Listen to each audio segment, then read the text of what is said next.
Essa mesquita aqui é uma das mais importantes aqui da Malásia, porque foi construída em 1908.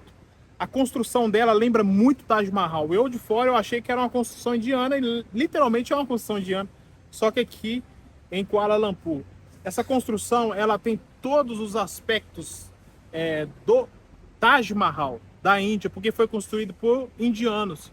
Hoje é a mesquita mais importante, a nacional, né, aqui da Malásia. Só que hoje existe mesquita 1000 vezes maior que essa aqui na Malásia. E nós passamos ali um momento ali muito estranho, muito, para falar assim, muito especial também. Porque o cara ele começou a falar da religião dele e ele deu os pontos e os contrapontos, o porquê que ele é muçulmano e porquê que ele não acredita em Jesus como Senhor e Salvador. Na minha opinião, ele falou mais de Jesus do que do próprio Maomé. Mas ele disse uma coisa muito importante. Ele falou assim: você sabia que nos próximos anos nós tornaremos a religião com mais adeptos no mundo? Não sou eu que estou falando, você pode pesquisar no Google. Isso tem anos que a gente está crescendo e crescendo muito. Nós nos tornaremos a maior religião do mundo e de fato ele está certo nisso, infelizmente. Eles se tornarão a religião mais populosa do mundo, a maior religião do mundo até 2100 ou antes disso. Eles têm as técnicas deles para fazer isso. Implacável para falar da religião dele. Foi direto, falou e assim sem nenhum constrangimento. Ele perguntou: você é brasileiro, professor? Então, eu não acredito na Bíblia, até tal parte, por causa disso, disso e disso. Eu não acredito em Paulo, por causa disso e disso e disso. Eu não acredito no batismo, por causa disso, disso e disso. Eu acredito em Deus como o único Deus. E por que eu toco a cabeça no chão? Ele explicou tudo. Explicou tudo. Eu sei que ele está num terrível engano. Terrível engano. Mas é algo assim que mexe muito comigo, porque todas as pessoas que entram aqui dentro, eles tentam ganhar para a religião deles. E ele disse algo muito interessante. Ele falou assim: quem são os meus irmãos? Eu sou negro, eu não sou malasiano, você está percebendo isso? Mas todo mundo que entra aqui dentro e professa a fé ao islamismo ou é muçulmano, é meu irmão. Se eu estiver no Brasil, eu vou estar cheio de irmão lá. Qualquer mesquita também é minha casa. E de fato, as pessoas vêm para cá para lanchar. Eu vi uma pessoa lanchando, vi uma pessoa orando aqui. Eles fazem com que esse lugar seja a casa deles. Eles são extremamente atrativos, extremamente missionários, estão ganhando muita força no mundo, principalmente aqui nessa região da Ásia, tem crescido muito também, mais para cima. E, de fato, a religião deles vai se tornar a maior religião do mundo até 2100. Mas eu quero te pedir algo muito especial. Você que assistiu o meu vídeo até aqui, eu te peço que você, por favor, curta o vídeo, que é muito importante, e compartilhe esse vídeo com alguém também, que é muito importante. E comenta aqui o que você acha disso.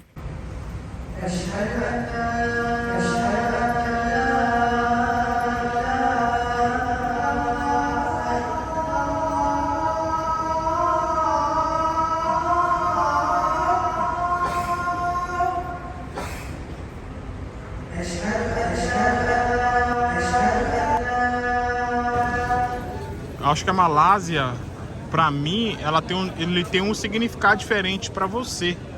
Por você ser mulher e um país 66% muçulmano, o que você acha da Malásia? Antes eu não tinha noção de como seria, eu não tinha feito nenhuma expectativa ou visualizado nada. Mas quando eu cheguei, me surpreendeu, né? Pela questão do desenvolvimento, pela questão da estrutura, como a gente está acostumado no Nepal. Isso aqui para nós assim, é muito diferente. Mas por outro lado, pela questão do islamismo, você vê que aqui é muito separado. Assim, as mulheres,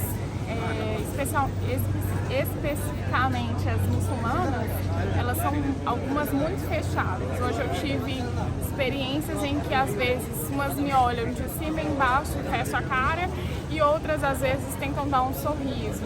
Então assim, eles não são tão abertos e é bem diferente da Tailândia. Eu não achava que fosse tão diferente porque são países vizinhos, mas é bem diferente.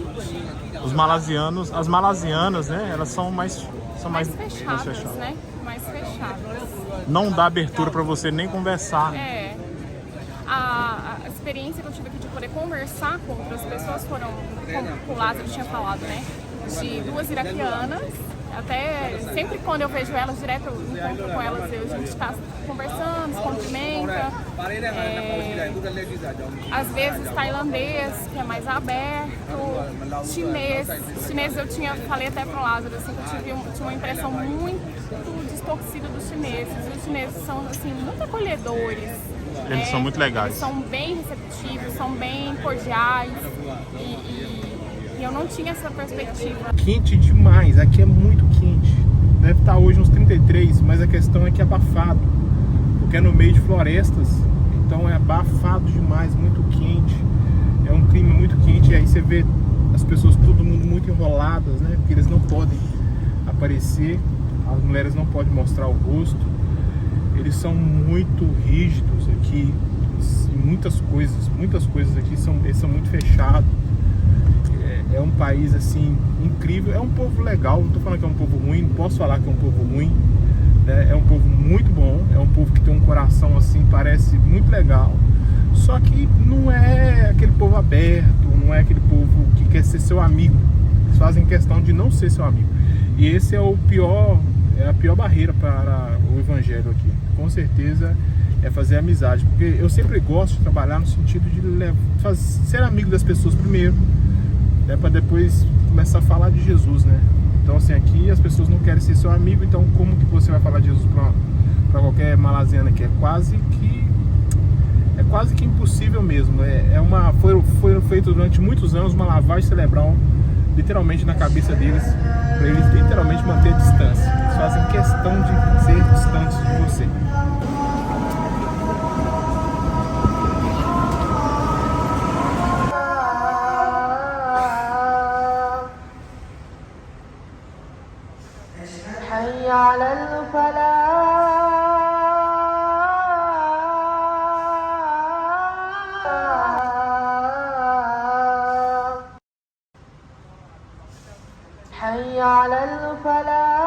Eu preciso que você, por favor, compartilhe esse vídeo, dê aquele like pra gente e, se possível, comente e nos dê outras dicas de vídeo que vai ajudar demais eu e a minha esposa aqui a crescer esse canal. Esse vídeo é específico para as mulheres, então vamos junto, né, bebezinho? O que você acha em relação a propósito, né? O que você acha assim?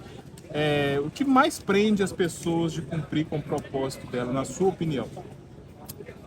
Primeiro, estava meditando, pensando, né, como poderia falar um pouco desse assunto, mas algo que impede, acho que a primeira coisa que impede cada um de nós de cumprir o nosso propósito é não saber quem somos em Deus. Identidade.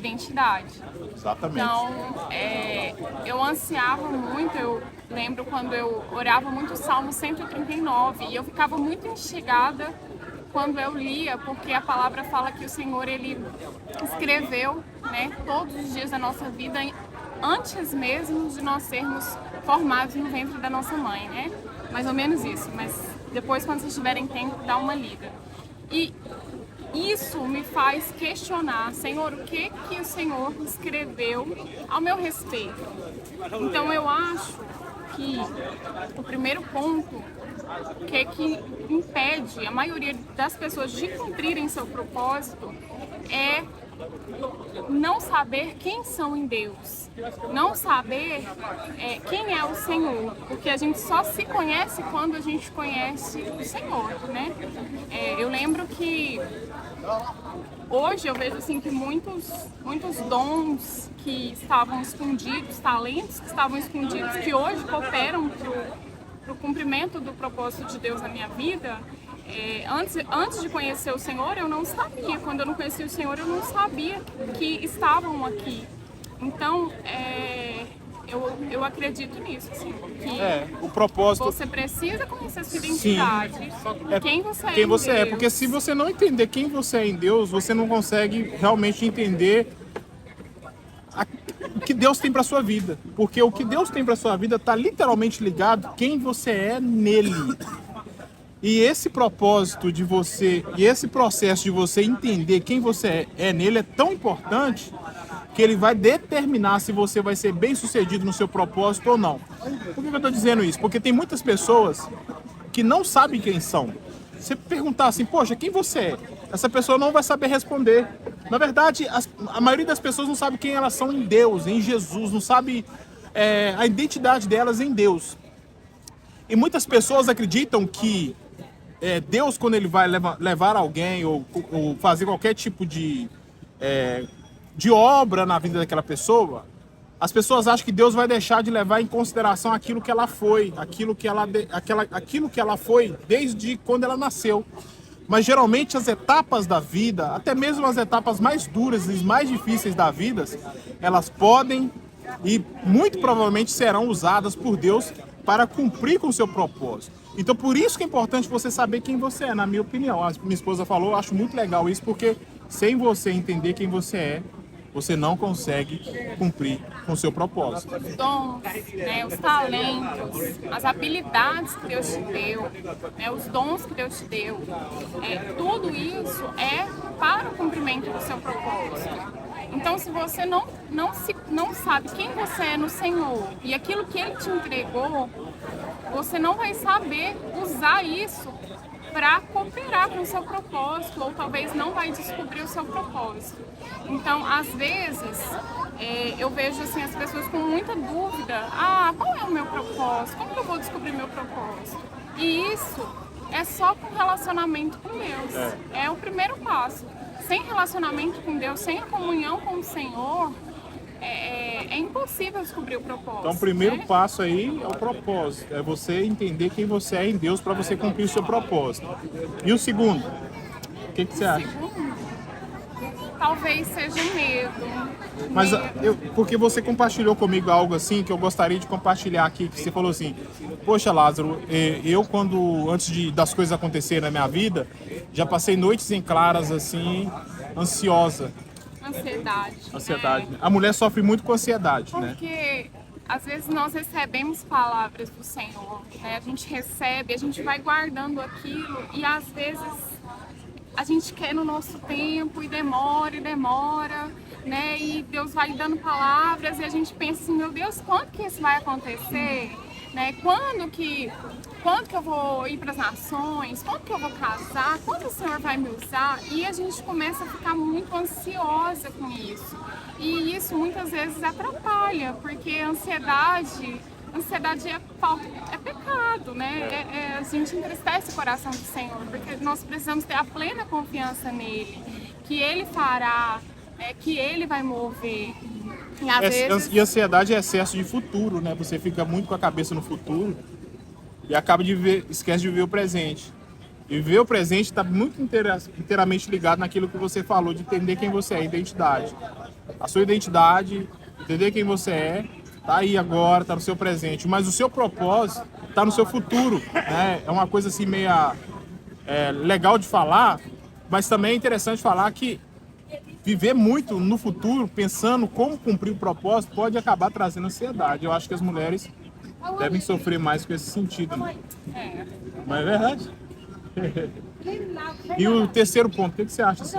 Eu não consegui viver aquilo que Deus determinou, né? Aquilo que era a minha oração, assim, sabe? Senhor, eu quero viver tudo aquilo que o Senhor escreveu no teu livro a meu respeito.